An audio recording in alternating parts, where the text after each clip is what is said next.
Hello guys, അപ്പോൾ ഇന്നൊരു മത്തങ്ങ താളിപ്പ് ഉണ്ടാക്കിയാലോ? എങ്ങനെയാണെന്ന് നോക്കാം. കുറച്ച് മത്തങ്ങ അരിഞ്ഞെടുക്കുക. അതിലേക്ക് ഒരു ചെറിയ സവോള, 2 പച്ചമുളക്, കുറച്ച് കറിവേപ്പില, 1/2 ടീസ്പൂൺ മഞ്ഞൾപ്പൊടി, ആവശ്യത്തിന് ഉപ്പ്, വെള്ളം ഇതെല്ലാം ചേർത്ത് നല്ലപോലെ മിക്സ് ചെയ്ത് നന്നായിട്ട് വേവിച്ചെടുക്കണം. വേവിച്ചെടുത്ത മത്തങ്ങ ഇതേപോലെ നല്ലതുപോലെ ഉടച്ചെടുക്കുക. നന്നായിട്ട് ഉടച്ചെടുക്കണം. ഉടച്ചെടുത്ത മത്തങ്ങയിലേക്ക് താളിപ്പ് നമ്മൾ ചേർത്ത് കൊടുക്കും.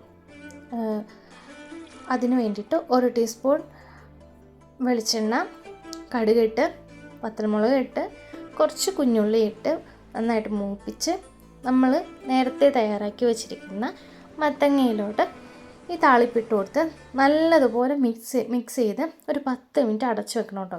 അപ്പോൾ ഇതിൻ്റെ ആ താളിപ്പിൻ്റെ ഫ്ലേവറൊക്കെ ഇതിൻ്റെ അകത്തോട്ട് ഫുള്ള് പിടിച്ച് നല്ല ടേസ്റ്റാട്ടോ കഴിക്കാനായിട്ട്. നിങ്ങളെല്ലാവരും ട്രൈ ചെയ്യണം.